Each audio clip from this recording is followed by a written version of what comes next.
How y'all doing? Author Scott. Y'all gonna have to bear with me on this video because I've never made one exactly like this, but I have a theory, and when discussing this theory with another person, not just talking to myself, but I was taught that this may be something to bring forth, even though it's just a theory of mine, but I can't ignore it with the connections I've made. Now, maybe 2 or 3 videos ago, I read the entire Aleister Crowley Book of the Law. And if you've ever heard of that book, it's pretty much one of the core teachings, beliefs, mind states of the New Age movement. Actually, with a lot of Egyptian ties as well. But through reading the Book of the Law, certain things came out that I couldn't help but notice in my predicament in the society we live in. But for now, I'm going to start off with this little clip. And it has a purpose because I feel it outlines pretty much the root principle or the root fact about this entire teaching mystery system, this one particular. So bear with me, and hopefully I can paint this picture and you don't have to get your Picasso on and tilt your head a little bit for it to make sense. So, but I actually might need you to tilt your head a little bit. So stay open-minded. It's Author Scott, and this is a small snippet of the Book of the Law. Now let it be understood, if the body of the king dissolve, he shall remain in pure ecstasy forever. Nut hadith. Ra hur quet. The sun, strength, and sight, light. These are the servants of the star and the snake. I am the snake that giveth knowledge and delight, and bright glory, and stir the hearts of men with drunkenness. Who are we talking about? Anyway. To worship me, take wine, and strange drugs whereof. I will tell my prophet, and be drunk thereof. They shall not harm ye at all.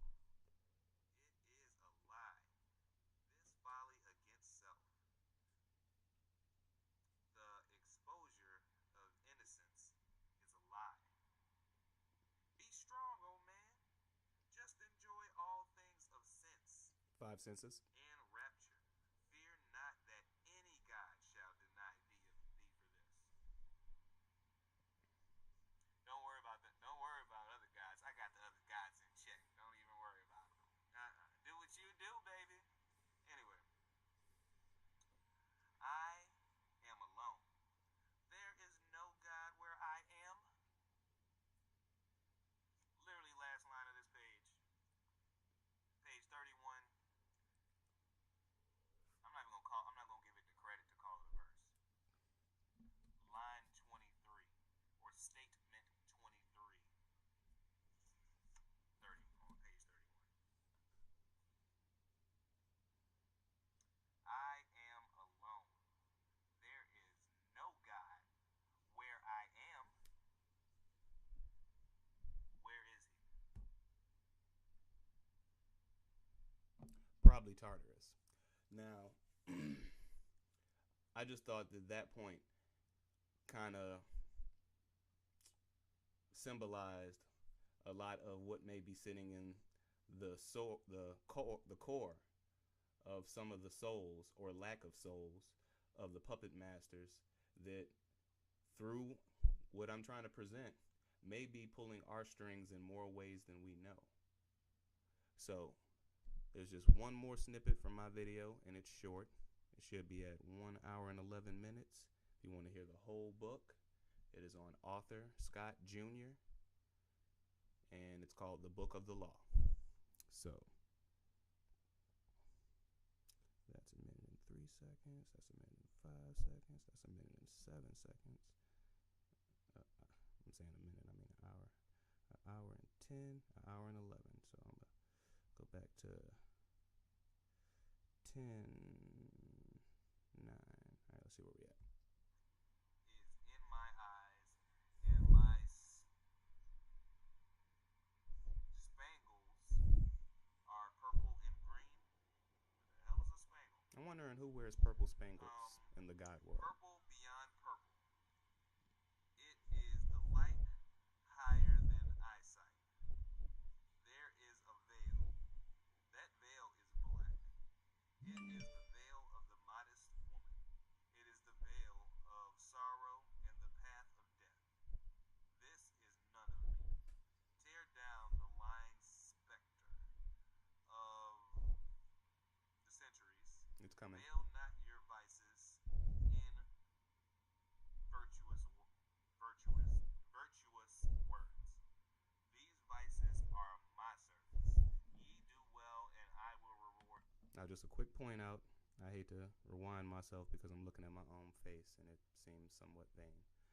But I noticed that I just read it's talking about a veil. It's talking about the forces of these words of the veil are of this particular God talking, or entity, I'll say. And I'll let it continue from there. Spangles are purple and green. What the hell is a spangle? Purple beyond purple. It is the light higher than eyesight. There is a veil. That veil is black. It is the veil of the modest woman.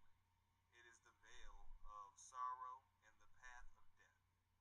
This is none of me. Tear down the lying specter of the centuries. Veil not your vices in virtuous words. These vices are my servants.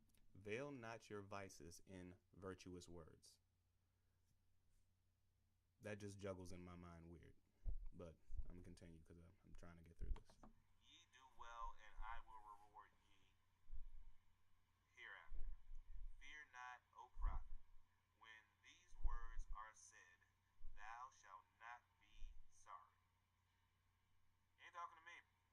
Thou art emphatically my chosen and blessed. It's coming. Are the eyes that thou shalt look upon the gladness, but I will hide thee in a mask of sorrow. This is just commentary. I'm sorry to keep stopping. But I don't know if it's me and my lack of practice reading out loud. Well, since school days anyway. But God dang it. Hold on 1 second. I'm sorry. Distractions.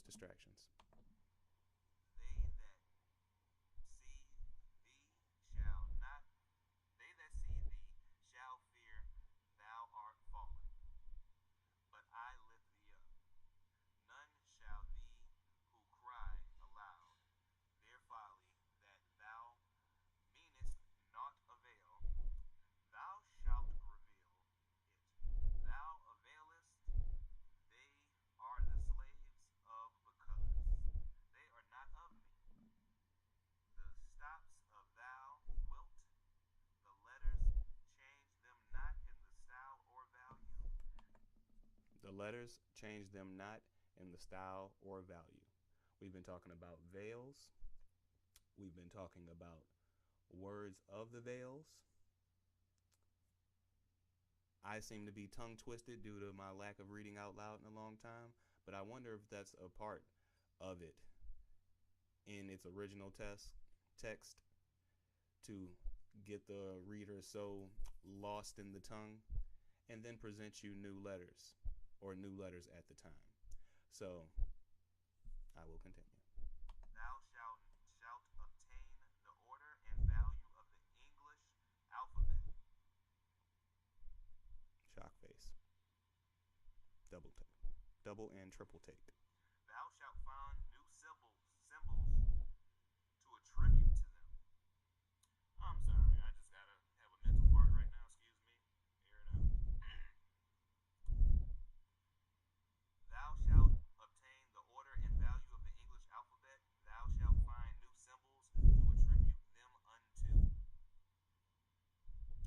Are we speaking a cursed tongue? I mean, I knew it was a Slavic, Germanic twist with Latin that mutated once it got on this side of the world and was pushed upon everybody who was on this soil. We all speak it. Worldwide speak it, you know? Is that a cursed language? Because I ain't been liking what I read so far, and this language is supposedly a gift from that person, entity. Done. Yeah. So if you want to actually hear the letters, and I forget the exact amount of numbers that they give, supposedly corresponding with these letters or having some relationship with these letters. I know there's an A and a few other, but there are English letters that we're used to seeing today. And this book, that supposedly, if you read it yourself or listen to my struggled, staggering read through it, you'll see that, this web of a spell and manipulation, it's even referring to the reader as a magician within himself just by reading the book. Now, don't worry, I said my prayers or whatever I needed to say to bless myself before I dove into that book for the purpose of revealing things, and I didn't even know I was going to come across this. So, that being said, I'm going to leave that screen, pull up this screen, and turn the camera for 1 second, just for face on face. Alright, I'm unscrewing the wrong thing, I'm sorry. There we go. Turn it around, I'm somewhere up in here. I'll just put it in position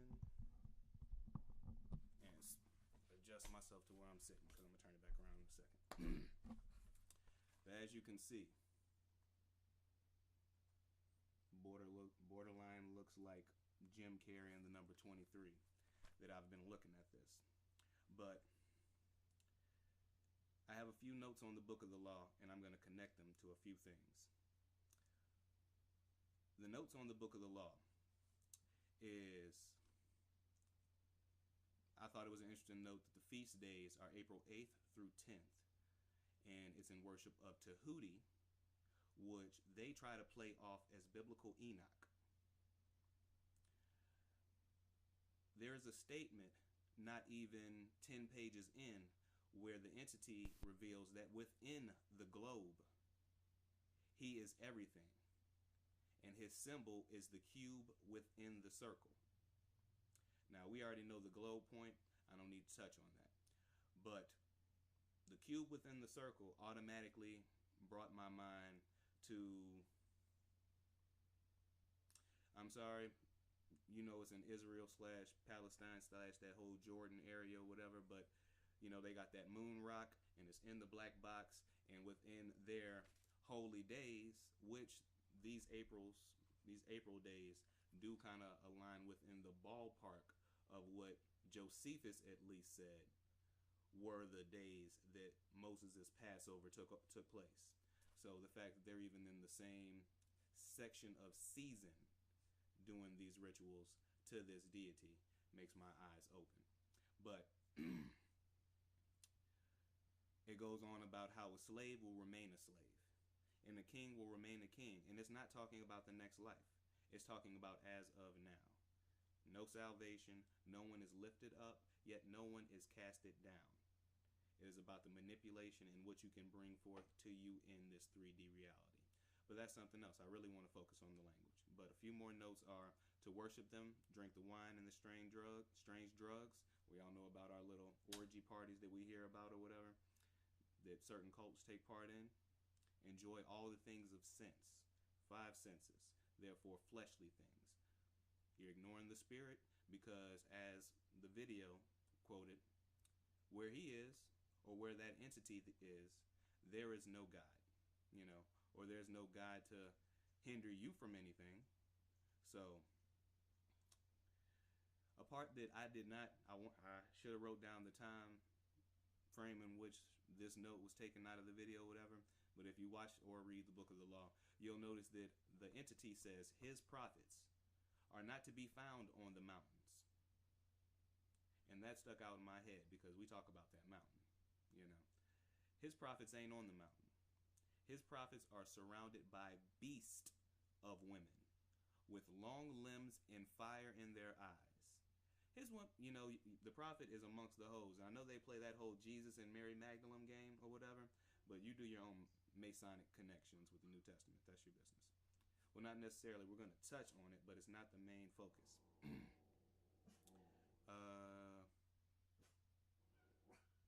Amen.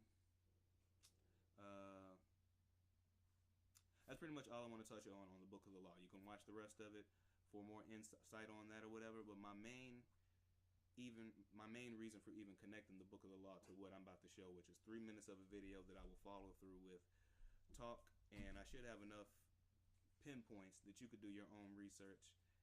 I'm just really trying to lay down the theory. But sorry. Oh, last thing I wanted to point out, that in the book of the law, this certain entity is the servant of the stars and the serpent. I'm going to bring that up in a split second. But the language. This entity named Ruhor-Quat, who is somehow connected to Newt, and so on and so forth. There's a lot of names in there or whatever. And if you watch the end of that video, the test to any entity in that book, they didn't pass. Nothing but ashes outside. Anyway, so these entities, in the midst of, because if I would have kept playing the video, they would have talked about how this language would lead them to conquest, would lead them to domination, and they would become a dominating nation due to the gift of this language, which they say is the English language. And if you watch the video, I literally went through a list of letters. Not all 26 of our English letters were on this, but at the same time, I recognized a good few letters. So, anyway, so that being said, it being a tool for conquest, this is the book of the law is supposedly about spells and veils. A new language was given. And I have one minor point before I jump into why that's even important. Well, just the fact that a veil in the English language is important, but I have a few more points on that. So I'm already prepped to go over here. I just got to switch the camera. So, hey, switch my view so I can see what the viewer is seeing. I'm talking so it's just not quiet. Y'all can actually know what's actually going on.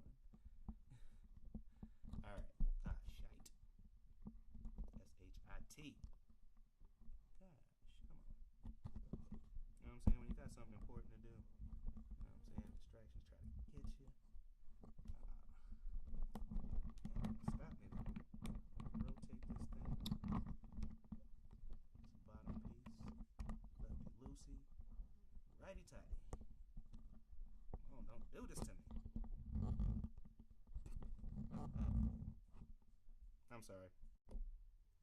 And I'm back. My bad. Camera was giving me a little trouble.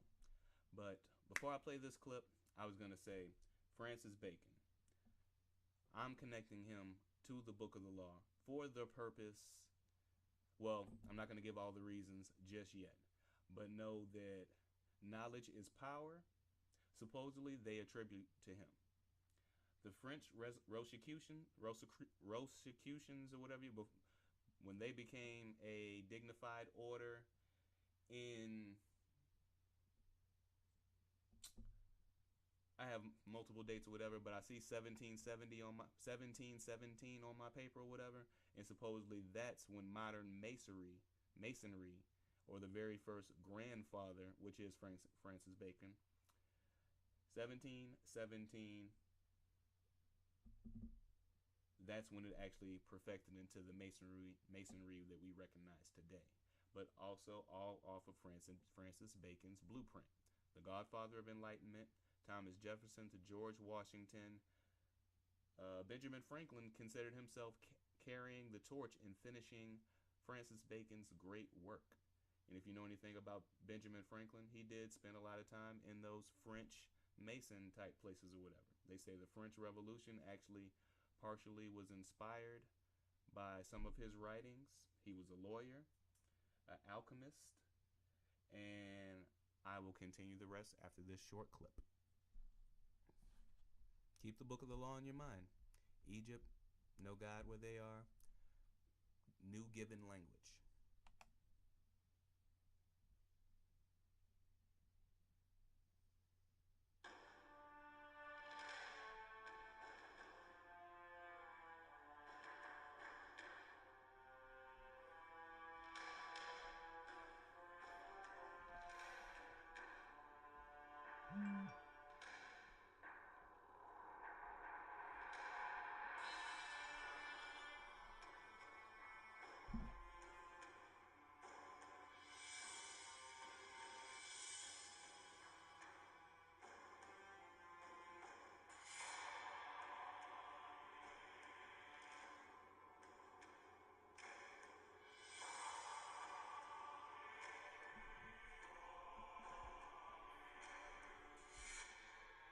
I feel like it's kind of loud.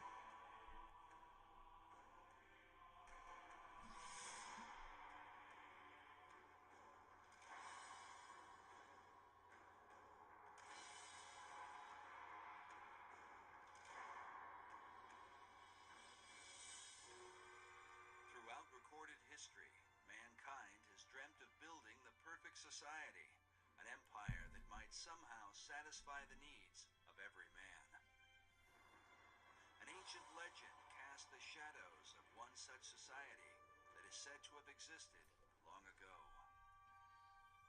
2,500 years ago, the Greek philosopher Plato set down a dialogue called the Critias. He recounted the story of an ancient Greek poet and statesman named Solon. Solon had journeyed to Egypt in search of wisdom to help the government of his beloved Greece. The Greeks had been beset with factions and troubles, so Solon took counsel from the priests of the city of Sais.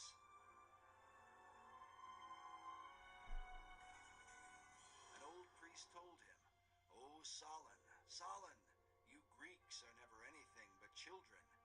There is no old opinion handed down among you, nor any science that is white with age." The old priest then proceeded to tell him the story of the lost city of Atlantis.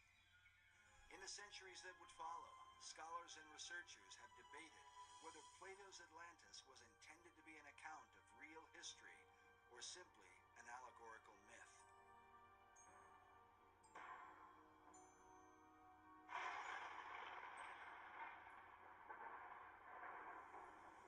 Some even suggest that Atlantis was really the antediluvian world, the wicked society destroyed by the wrath of God in the great flood of Noah.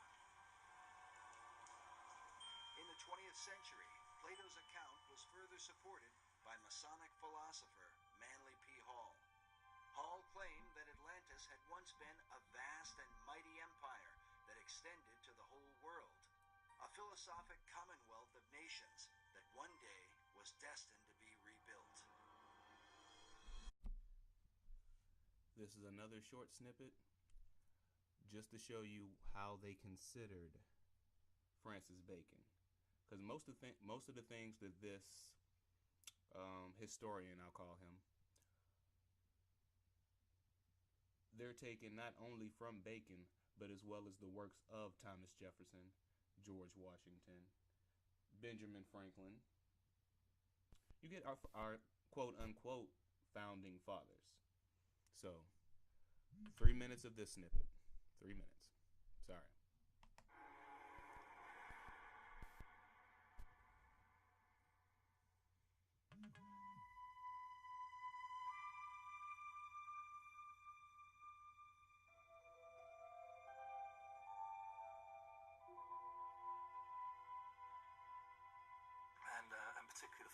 fireplaces are done very, very carefully and specially.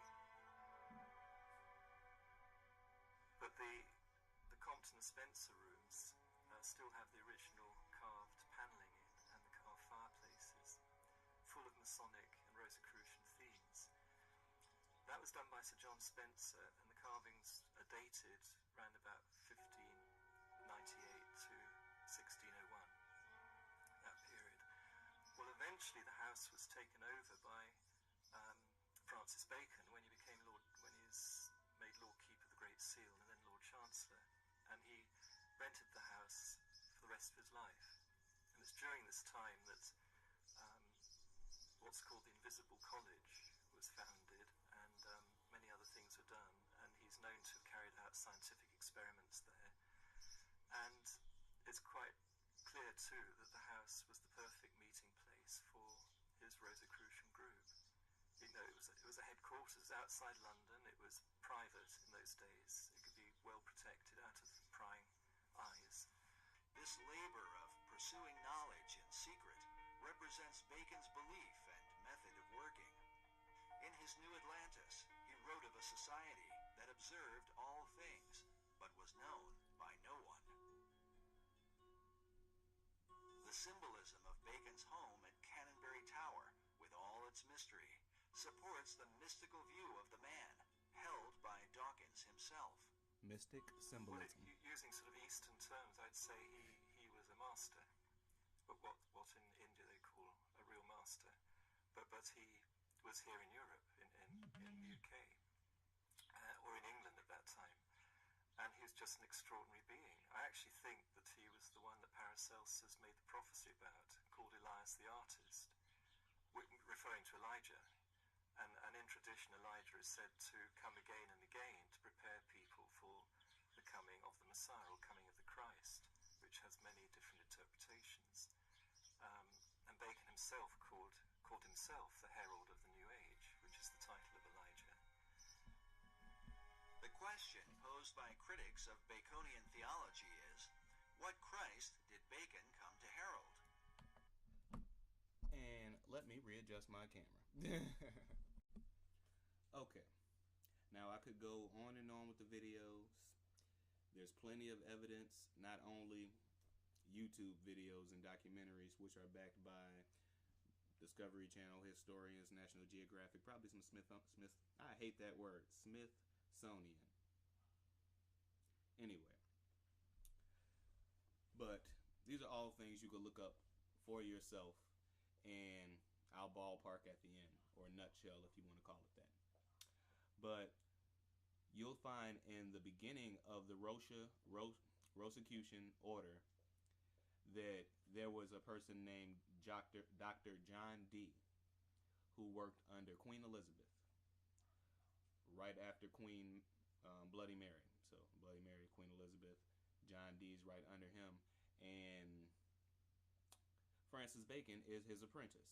So therefore, they're all. You could take all four of them and put them in the same nutshell of. I'll just say Masonic studies, because you know it's all through in the Royal Kingdom history. So, in the beginning of the Rosicrucian, in the beginning of the flower, the rose and the cross order, their main goal is they wanted to change the English language and refine it. They were trying to transform the nation into a conquering nation, because you know France conquered first. You hear more about the Norman side and this, that, and the other, whatever. We hear more about the English side now, but it seems like more when we go into history, unless you're talking about the folklore of King Arthur, which I will slightly touch on. It's mostly France and France's battle with them, and what's that, Joan of Arc and all that stuff or whatever. So anyway, they're actually formulating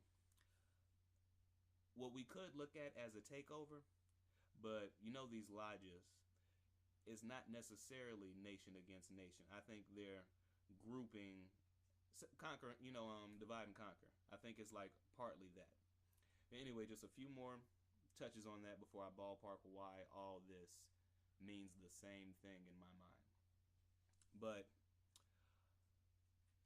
they supposedly, and you can look up William Shakespeare all you want to, if it seems like somebody's romanticizing and focusing more on the plays than the actual man, and if they're focusing on the actual man, find his school records. Find where William Shakespeare was refined enough in the law. And I'm not talking about the book of the law, I'm talking about the actual law at the time or whatever, because when you read Hamlet, which I haven't through and through or whatever, but I've looked up just to make sure that this stuff was accurate.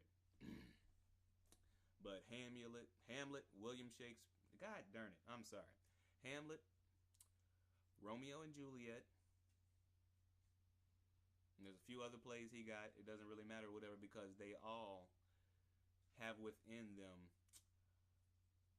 workings of the Masonic order. It's all black and white checkerboard through that book. And what's weird about it is the fact that it's all done legally. All the replacement of kings, all the seizing of lands, all the ballrooms and ins and outs of the court order, which is the royal family, this, that, and the other, that William Shakespeare should not have had any access to. And that time period, which is partly Renaissance, partly not everybody's, it's hear ye days or whatever. Somebody's reading to you off of a scroll, and you better hope the village stays in line or somebody's getting burnt at a stake. So that's the time period we're in. And William Shakespeare should, if I can imagine in that time period, me being a common person right now, not college educated. I do my own little personal readings and I come up with my own little, whatever you want to call it.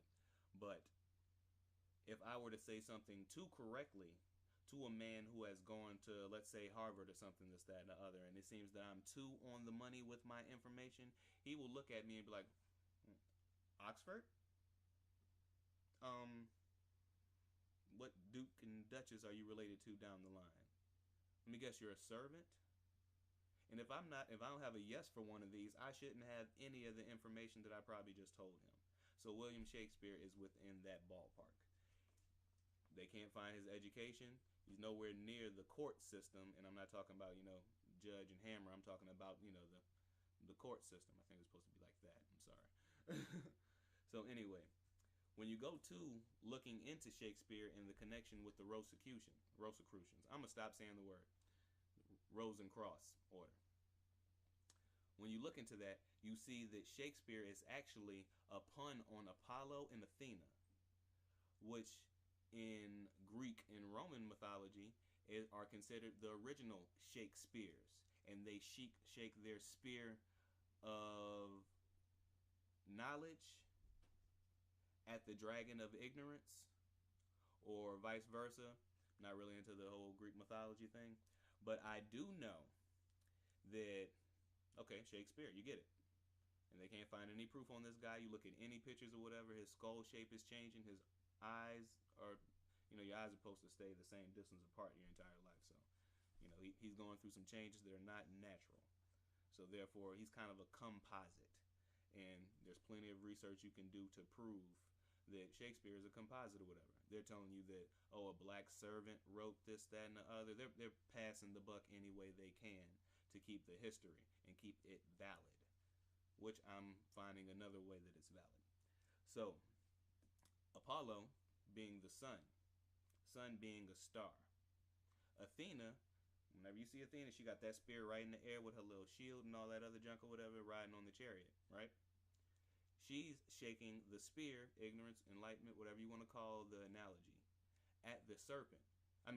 Dragon, which is a serpent, pretty much gave it away. So therefore, back to the book of the law, the entity out of Egypt, which in the first 3-minute clip I showed you, whoever these Rosicrucians were really looking into, that guy with the S name, Sidon, I think I wrote it down.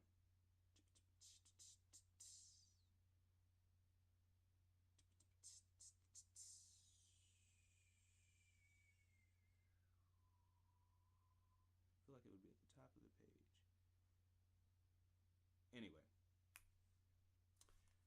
starts with an S, and it's literally the first clip I showed you when they were like, oh, ever since the dawn of time, man has thought this, that, and the other, Atlantis. So he went to Egypt, and Egypt was looking at him like, oh, you a people without, any kind of refined history, culture. I'm pretty sure he meant mathematics and anything to go with it. But he starts dropping, about Atlantis and all these hidden sciences. So they're starting with him. We know Rome and Greece kind of compiled a lot of Egyptian stuff, and they come up with Athena and the Shakespeare thing,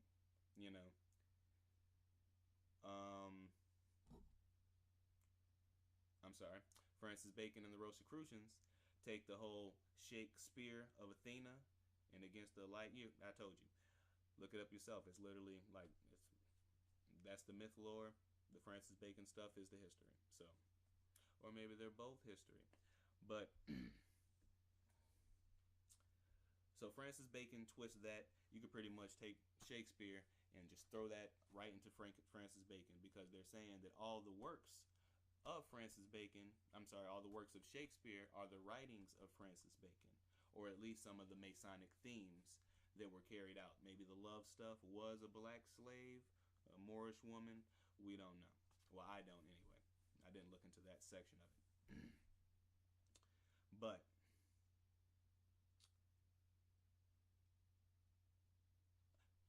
sorry, I had to find out why I was going where I was finding the path. Bear with me. This is actually a theory of my own. But connecting the Shakespeare, Athena and Apollo, the Apollo being a sun, which is a star. I gave you the serpent, which is the dragon that Athena is shaking her spear at, connecting you to whichever Egyptian gods that probably were explained to Satan, Sidon, whoever that guy was who went to Greece that I showed you in the first 3-minute clip. They probably dropped all that on him. He and the Rosicrucians picked it up or whatever. So therefore they're passing that on through the Shakespeare thing. And you see they keep bringing up Elijah. If you watch further, they bring up Enoch and the English language. When you read up on Shakespeare, he is accredited to not only inventing certain words, and these words are also, I'm pretty sure when you really look up the root of them, they're some of those English words that do this. Does it actually have a true meaning? What is the vibrational equivalent? What's being put at me? You know what I'm saying? When I say something at you, I'm pretty sure there's some kind of wave if you want to get on that form of conversation. But they say Shakespeare has invented words like do, and there's plenty of other examples, but do is just the one I remember. I don't know what they said before do. I really don't. It's a very useful word. I'm sorry. And it's probably, done. So, I showed you where the Book of the Law gives these English language, these English letters and numbers, if you watch the full video, that supposedly do this. And they have symbols for you to attribute to them. These symbols attributed to these letters are creating a sigil. Look it up, it's a word. This sigil, which you can put in the ballpark of sacred geometry, I think is helping reinforce the web or the monkey on our backs. You know what I'm saying? The system that we live in. Because the more we speak it, even if we're speaking it in hope, I know our heart vibration probably balances us out, but the fact that all these parties have the same emphasis on refining the quote-unquote English language. And they tell us the English we speak now, if we went speak that to some old king and queens back in the day or whatever, it'd be like, what is he saying? It miss each other or whatever. Different dialects, time periods, formats, I'm sure, because, the whole Celtic Germanic thing. But now we have what we have in all these things. The Book of the Law, Aleister Crowley, that is your occultic mystery system, dark forces, whatever you want to ballpark that at. We have Francis Bacon, who is your, I would say a political hero in a sense, because even though I don't recall reading about him setting foot on these lands, and the time period makes you think, mid to late 1600s, going into his followings that really thrived in the 1700s. You're like, America was discovered in the 1400s or whatever. So what's all this new world talk? But when you read Uno Momento, is literally right here.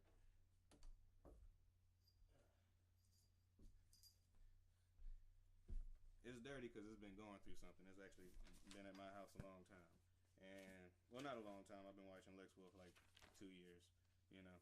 But in America, the New World description, so on and so forth or whatever. Bam. Most of the emphasis in the earlier periods are in South America, Hispaniola, even. I don't know if they titled anything Cuba. You see a little Florida popping, you know what I'm saying, and going up into kind of the Mississippi line, because DeSoto in that 1700 area, or maybe 15, I feel like he was somewhere in the middle ground of something.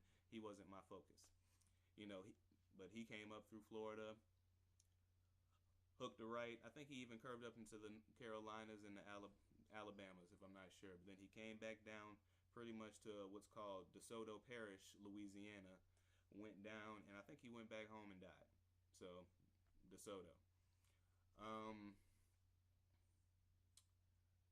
So all these things in my mind are connected or whatever, because DeSoto, Cortez, Columbus, so on and so forth, they come with the Dum Diversus, a language that that's South America, even though but it's still ballparks to me. They come with the Dum Diversus. They pretty much start the fire. They pretty much start the chain of what's going to become our true enslavement. And then North America is truly explored and discovered in the time period where Francis Bacon's writings are so relevant. All of his, we refined the English language because they know Shakespeare is of their invention. But at the same time, if they're doing it in correspondence, which it seems like, with the code of the book of the law, and if you see where it goes into, I actually didn't read this earlier. One of the guides in the book of the law go into, he is the visible object of worship. And we talk about the invisible God, everywhere.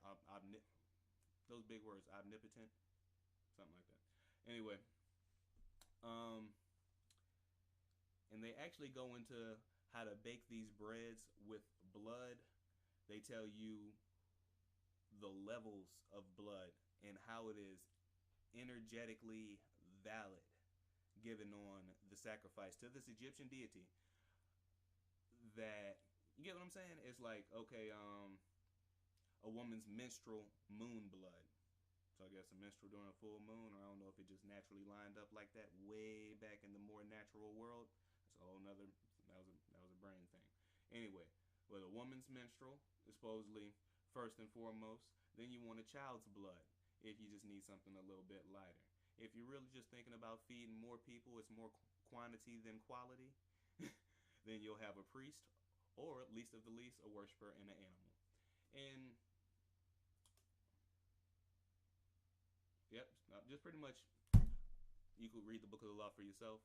All the sacrifice and all the actual blood conquest. I give you this language. No, I give you these letters making words making sigils and combinations, and all this vibrational energy or whatever that's coming at these new conquered North Americans. And I'm pretty sure it bounced back down to South America or whatever, because look at us now. But I asked a friend, are we partially magicians and wizards by default? And I mean that in no sense of blasphemy of my true beliefs. Me and the creator, you know what I'm saying? But I'm using this English language every day. I'm speaking, I write my personal songs and I say my prayers in this language, and you wonder if it only reaches so far.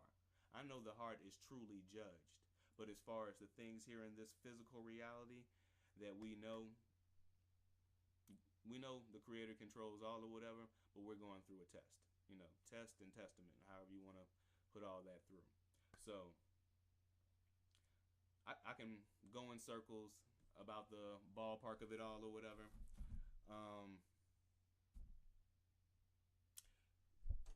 Shakespeare to King James. King James to the New Testament edition onto the Torah. So, I mean, that circle continues. And I don't want to gas out on y'all, losing momentum or whatever, because, it's just so mind-blowing to me. When I told a friend, he said, you need to either tell Lex or make a video about it. I don't feel like bothering nobody. People got their own missions. So, Francis Bacon. I'm sorry, I'm not even going to go into it because I feel like I'm approaching about an hour, and I don't want to really make this a long thing because it's my own personal theory. But I even Googled, while I was chilling, and let me see what the exact Google was that helped me find this.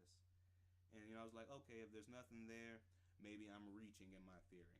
But I typed in English language and letters created for magical forces.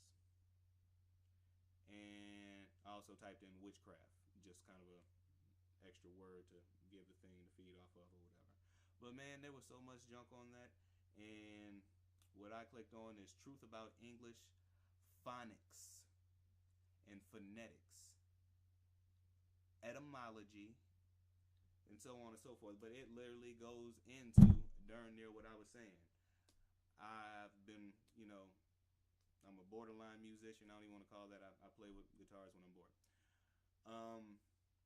I know about vibration. I know about hertz and the frequency of you or whatever. You know what I'm saying? They say Jimi Hendrix and a couple of other of our, more memorable guitars, but really mostly Jimi Hendrix and people copying Jimi Hendrix. Oh, he tuned his guitar flat. And that's what they tell us or whatever. But when I changed the hertz on my guitar tuner, and when I first learned about the 432, when I changed the hertz on my guitar tuner, all it did was tune my guitar flat. Literally, like, I'll say a half a step. If you got any music knowledge, you know what I'm talking about, Literally a half a step above flat. Somewhere in that ballpark, So was Jimi Hendrix tuning flat, or did he have a spiritual thing going on that we didn't understand? I'm not trying to get into that. But as far as vibration and those things coming at you, there's too much here. There's too much here for me to ignore, and I'm not necessarily going to go on a bender about it. I've said my piece, and hopefully y'all can see where I'm coming from. Because from the book of the law, giving them, whoever the conqueror became, giving them the letter, telling them the numerical value, telling them the sigils and this, that, and the other. I'm pretty sure that's involved. Going to Francis Bacon, being the political figure or whatever. And I also put in my mind, like, books like Hamlet and King Arthur and all these things, right? I think Shakespeare touched on King Arthur, but I just felt like that felt right, and my name's Arthur. So I ended up just looking into it or whatever, because Knights of the Round Table, Lex Will broke down the whole Canaanite thing, but there was a whole nother element that I will touch on in a second. Francis Bacon, being a lawyer, occultist, they showed you his pretty much magic house or whatever, and then attributed him to Elijah, reincarnated. I'm not falling for it. I'm just not. You know what I'm saying? It's just nah. But him connected to William Shakespeare. Now, the reason I feel William Shakespeare borderline is important because his works, whether you completely agree, because there's other things that attributed to European nation becoming what it became or whatever, the whole Renaissance movement, this, that, and the other, but his writings, this, that, and the other, his works supposedly created that worldwide image of, I'll say, supremacy. I will, because I don't have nothing against white people or nothing like that or whatever. I feel, I treat you how you treat me or whatever, and I kind of look into your eyes and your heart. You can feel it. He gave the European nation an image to stand behind or whatever, because I'm pretty sure when they were handing out the Holy Bible, pretty sure not the Negroes, but I'm pretty sure Negroes got their hand on them. They were handing out Shakespeare or whatever. And you was like, oh, okay, that's why these people conquering me or whatever. They're all, ballroom dancers and, champagne. They'll poison their damn brother and father if something go down. But anyway, I feel like Shakespeare was also part of the inspiration of the nation because they had to recruit people to come over here with the leaders. Cortez had a crew. De Soto had a crew. And when you read both their stories, there's like borderline mutinies, and people be wanting to go home. You know what I'm saying? Why did I volunteer for this? But that's for your own personal research. Last thing I will say, and I just thought this was funny that when I looked into it, they tried so hard. They tried so hard in their way to connect this to the Bible, which goes to Shakespeare, New Testament wise, which goes back to Francis Bacon. New Testament wise, if we're talking about the Masonic appeal, which goes back to the Book of the Law. If you want to talk about the occult force that drives all of these different sects of things that we look at like, baby.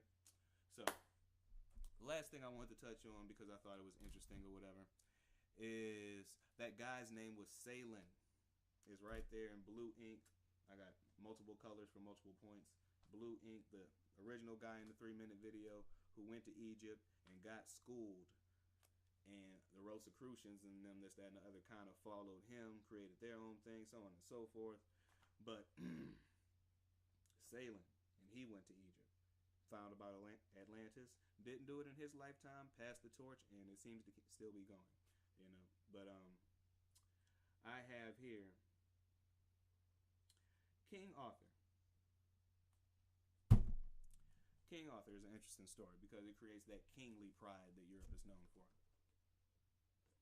I know that's beer color, but that's Lipton tea. King Arthur and the Knights of the Round Table. I'll make it quick because it's not really a severe point, but I thought it was interesting. Arthur means bear. Bear. You can make that astrological or whatever because they did try to connect all that, but I wasn't really. This was just an extra video that came on, and I just kind of watched it. So, King Arthur means bear.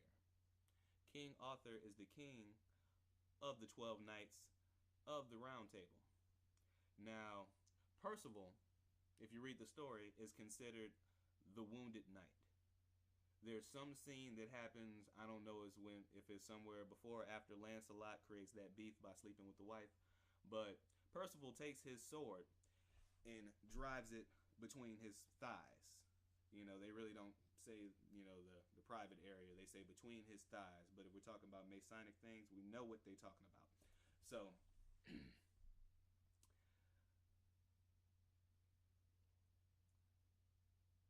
it's a weird concept when I heard it all or whatever. Okay, so Percival is supposed to represent the eunuch. And the eunuch in Masonic mysticism is pretty much, I would say, the way they described it to me was like the generator. You know how orgies and stuff are given this, that, and the other? I'd say if it's a more civilized group and they don't want to partake themselves, they have a eunuch. And that eunuch, masculine and feminine energies, it's all esoteric stuff. I don't really subscribe to it, but I don't know what the creator's tools are. I don't know what he cut off from us, So I'm staying in my lane. But on this end, I looked it up and I found it. You look up the eunuch's connection to the Galileans, or eunuch in Galilee, and just type them in the same search. But the theory is, since we're talking, Paul. So Paul's preaching to these people, this, that, and the other, and he's pushing the circumcision, At the same time pulling away from the circumcision and trying to give it that whole, if you're Hebrew, circumcised, if you're Roman, screw it, you're Roman. But they try to play it as he's the magician promoting that energy. And if we know anything about the corruption of the Bible, that's enough said on that. But I don't know where they got this tidbit from. And if anybody's truly a researcher, let me know. If somebody from It was the possessed man. Didn't the possessed man run off naked or run into the scene naked on one of the Jesus ventures? You know, paraphrasing. But supposedly he represents the eunuch. And the eunuch supposedly is hidden through that New Testament in certain occultic ways. But that's connected to Percival, and they connect that through a couple of Jesus ventures or whatever. You know, supposedly, you know, Judas kissed him on the cheek. And if you see when I'm reading the book of the law, they are talking very hard about the kiss of Newt, and Newt bending down to, you know, kiss this person and that person, and how precious the kiss of Newt is. Is Newt deaf? I'm not going to go there. But the reason I brought up King Arthur being the bear in the 12 Nights, the Percival thing was interesting. If you want to read that, it's pretty twisted. But the bear. Now, if you see King Arthur's position over the 12 Nights, you automatically could think Solomon, David, or Jacob himself. But the fact that the name Arthur means bear pinpoints it directly to David. Because I feel everybody likes to, you know, David fighting Goliath. David is the lion. But my favorite part of that whole story is when Saul, King Saul, starts stripping, you know what I'm saying, and starts, you know, head get about that big. In the moment that God removes his spirit and blessing from Saul and puts it into David in the field while he was guarding his sheep, at that exact moment, I forgot the order, so I'm just going to say it like weakest. Went through puberty years ago. But I'm just going to say it in order from weakest to strongest. If I'm not mistaken, well, in Josephus's version, which I just like the detail or whatever, I keep in the back of my mind that this is Roman, this is Piso, this is Paul, you know, however you want to twist it. Flavian, you know, I get it. You know what I'm saying? But at the same time, in connection to the times and some of the descriptions, I might put some of the descriptions. I think he can describe certain things better in his tongue, you know. And when you research some of the words he uses, it's a good lineup. So anyway,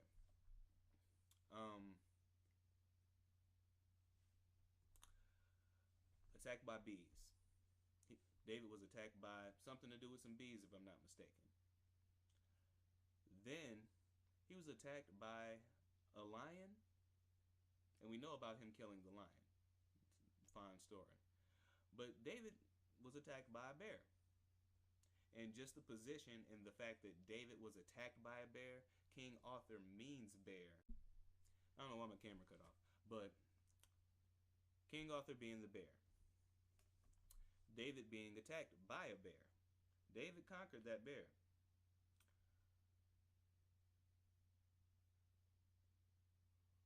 And you get it, the Knights of the Round Table thing in comparison to the 12 tribes. They're punning off of the holy story, you know?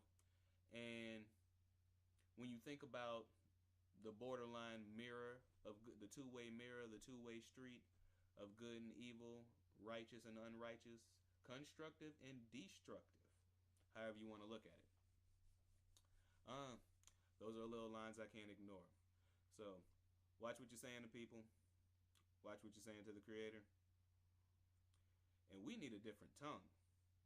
We need a language of our own. It probably already exists. Y'all take care. Arthur Scott Jr. Subscribe.